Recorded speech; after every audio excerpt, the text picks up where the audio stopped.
More secrets that they try to hide from us. In the traditional Rider-Waite, today's history lesson, first of all, I want to wish everyone a blessed Shabbat. I make it a point before I do anything on Saturdays to study something that I'm interested in studying that has some kind of spiritual value. So today, I look into the mystery of the only female pope that has been scrubbed from history. Now, every significant female in history that has contributed to society almost always was hidden and obscured from their due process. Hence, we coined the term hidden figure. They've done movies on it. This is nothing that is new or in light to our society that is ran by misogyny, whether they are men of the streets or men of the cloth. The misogyny remains. Someone may need to forgive themselves for being a part of repeating this history. The High Priestess card. I had a client this week ask me, who is the High Priestess? Well, I decided to do some research on it this morning, and it inspired me once again.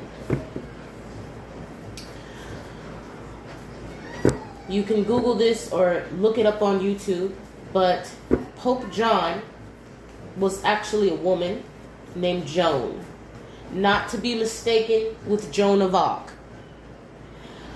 Up until this moment, I believe those are two different people, but I only begun researching. Pope Joan was the only female pope, and she was scrubbed from history because she broke her oath of celibacy on a religious retreat, because she decided to come into union with her twin flame. That's right. I have reason to believe that Pope Joan was a twin flame. She was the more spiritual counterpart of that couple. However, it's not like she carried herself in a promiscuous way,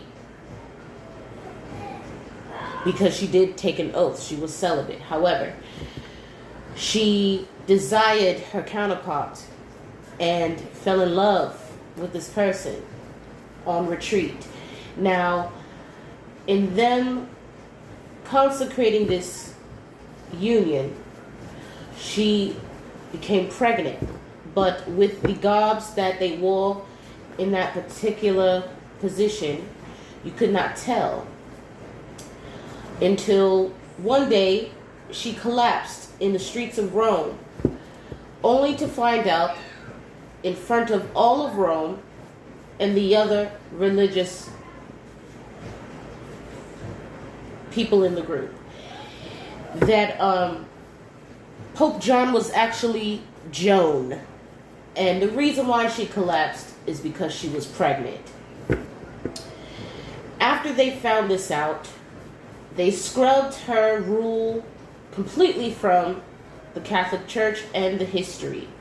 To this day, this very particular road, the popes, when they do parades, they don't even go down this road where she collapsed. I don't know if they do this out of remembrance or they just don't do it. Like, it's that deep that they don't want people to recognize her energy. But I have reason to believe that this story is not a myth, and I'm going to do an extensive reading on it. Now, if they hid her bloodline. This is why this is important. Okay? If you believe in reincarnation, if you believe in the divine, if you believe in the 12 tribes of Israel, if you say you're chosen, then this may be of interest to you. Because there's a lot of people very concerned with the calling of other people's lives, but they are ignoring their own.